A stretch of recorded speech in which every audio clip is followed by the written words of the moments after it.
శ్రీనివాస్ గారు, రాష్ట్రంలో phone tapping అనేది బయట తెర మీదకి వచ్చింది. వరుసగా కాంగ్రెస్ నేతలు కావచ్చు, ఎమ్మెల్యేలు, మాజీ ఎమ్మెల్సీలు వీళ్ళంతా కూడా ఫిర్యాదు చేస్తున్నటువంటి సందర్భం. మొన్న ఎన్ఎం శ్రీనివాస్ రెడ్డి, రఘునందన్ రావు, ఇక అందెల శ్రీరాములు వరుసగా ఫిర్యాదు చేస్తున్నారు. ఎట్లా చూసుకోవచ్చు ఫోన్ ట్యాపింగ్?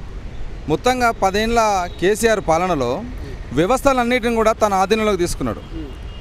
మొత్తంగా అప్పుడున్నటువంటి అధికారులు కూడా కేసీఆర్కు గులాంగిరి చేసినట్టుగానే ప్రవర్తించి ప్రజలకు సర్వీస్ చేయాల్సినటువంటి అధికారులు ప్రజల కోసము, ప్రజల రక్షణ కోసము ఉండకుండా కేవలం ఆ కుటుంబం చేస్తున్నటువంటి వాళ్ళ ప్రయోజనాల కోసం మాత్రమే ఇలా చేసిననే చాలా స్పష్టంగా మొన్నటి ఫోన్ ట్యాపింగ్ వ్యవహారంలో బయటపడేటువంటి ప్రభాకర్ రావు నుంచి మొదలెడితే, ప్రణీత్ రావు నుంచి మొదలెడితే, భుజంగరావు, రాధాకిషన్ రావు, అట్లా మొత్తంగా ఒక కుటుంబం ఆ సామాజిక వర్గానికి చెందినటువంటి రిటైర్ అయినటువంటి అధికారులందరినీ తిరిగి మళ్ళీ కొనసాగించే విధంగా ఒక దొంగ జీవోలు తీసుకొచ్చి వాళ్ళని ఉన్న ఫలంగా వాళ్ళకు ప్రమోషన్లు కూడా ఇచ్చేసుకొని ఈ రకంగా అధికార దుర్వినియోగం పాల్పడారనేది మనకు స్పష్టంగా ఈ ఎపిసోడ్తో మనకు అర్థమైంది. కేటీఆర్ ఏం మాట్లాడుతున్నాడు? ఏదో ఒక్కరిద్దరి ఫోన్లు ట్యాప్ చేస్తే చేయొచ్చు అనేది మాట్లాడుతున్నాడు. దీన్ని బట్టి మనం అర్థం చేసుకోవాలి. కేసీఆర్ కూలితే 2 పిల్లలు కూలొచ్చు అని మాట్లాడిండు.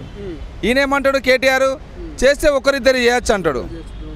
ఇట్లా కుటుంబం మొత్తం కూడా వాళ్ళ అరాచకాలకు అడ్డు అదుపు లేకుండా చేసినటువంటి కొనసాగినటువంటి దుర్మార్గ ప్రారంభం మీద మేము ఇలా రేవంత్ అన్నను, మా ముఖ్యమంత్రి గారిని రేవంత్ అన్నను ఒక ఉస్మానియా సిటీ ఉద్యమకారుడిగా, కాంగ్రెస్ పార్టీ నాయకుడిగా కూడా మేము రేవంత్ అన్నను కూడా త్వరలో కలిసి ఈ కుటుంబం మీద మొత్తంగా ఒక సిట్టింగ్ జడ్జి తోటి వీళ్ళు చేసినటువంటి అన్యాయాల అక్రమాలు ఒక్కొక్కటి బయటపడతా ఉన్నాయి. హరీష్ రావు కథ భాగవతం, సీఎం రిలీఫ్ ఫండ్ సంబంధించినటువంటి భాగవతం అంతా బయటపడతా ఉంది.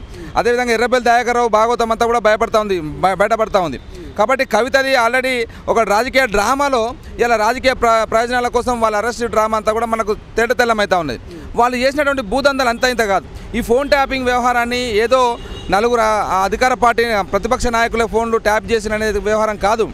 ఈ ఫోన్ ట్యాపింగ్ వ్యవహారంతో మొత్తంగా ఈ రాష్ట్రంలో ఉన్నటువంటి వ్యాపారవేత్తలై, ఇంకా ఇతరత్ర ప్రజలు, ప్రజాస్వామికవాదులై, ప్రతిపక్ష నాయకులై అన్ని ఫోన్లు ట్యాప్ చేసేసి వాళ్ళకి ఏ రంగంలో ఎవరెవరిని ఎట్లా బెదిరించాలి, ఎవరి యొక్క లూప్ హోల్స్ ఏంటి, వాటన్నిటిని వాళ్ళ దగ్గర డాటా పెట్టుకొని ఆయా రంగాల్లో ఉన్నటువంటి వాళ్ళందరినీ కూడా ఇలా వ్యాపారవేత్తలను అయితేనేమి, రియల్ ఎస్టేట్ చేస్తున్నటువంటి వాళ్ళని అయితేనేమి, రాజకీయ నాయకులను అయితేనేమి అందరినీ బెదిరింపులకు పాల్పడి వాళ్ళని లొంగ తీసుకునేటువంటి ప్రయత్నానికి అంటే క్రిమినల్ మైండ్ సెట్ తోటి మొత్తంగా రాజ్యాంగ వ్యవస్థల్ని మొత్తం ధ్వంసం చేసే విధంగా వీళ్ళు ఒక కాన్స్పిరెన్స్ తోటి చేసింది. కాబట్టి దీనంతా కూడా ఒక సిట్టింగ్ జడ్జి తోటి న్యాయ విచారణ చేపించి ఫాస్ట్ ట్రాక్ కోర్టు పెట్టేసి దీన్ని ఆ కుటుంబంలో కేసీఆర్ అయితేనేమి, ఇలా కాళేశ్వరం సంబంధించింది, కేటీఆర్ అయితేనేమి, ఆయన చేసినటువంటి అవినీతి అక్రమాలు వీటన్నిటిపైన, Harish Rao CM relief fund పైన, కవిత చేసినటువంటి దందాలపైన, ఆ సంతోష్ రావు చేసినటువంటి భూదందాలపైన, కన్నారావు చేసినటువంటి భూదందాలపైన మొత్తం ఆ సామాజిక వర్గంలో ఉన్నటువంటి ప్రధాన పొజిషన్లను ఉండి వాళ్ళు చేసినటువంటి భూదందాలు, ఆర్థిక దందాలు వ్యవహారాలన్నింటిపైన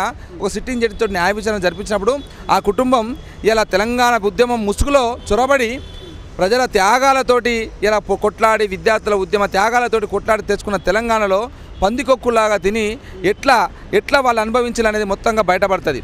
వాళ్ళ చరిత్ర ఇలా బాపు గీపు అని ఇలా కొంతమంది ఏదేదో మాట్లాడుతూ ఉన్నారు. ఇలా మీ బాపు ఏం చేసిండో కనబడతా ఉన్నది, మీ అభివృద్ధి ఏందో. ఆ మొత్తంగా లోటు బడ్జెట్ తోటి ఇలా రాష్ట్రం అప్పుల కుప్పగా పేరుకపోయింది. కాబట్టి అందుకనే ఇలా మార్పు కోరుకున్నారు. తెలంగాణ సమాజం అంతా కాంగ్రెస్ పార్టీ వెంట నడిచిళ్ళు, భవిష్యత్తులో కూడా నడవడానికి ప్రజలందరూ కూడా సిద్ధంగా ఉన్నారు.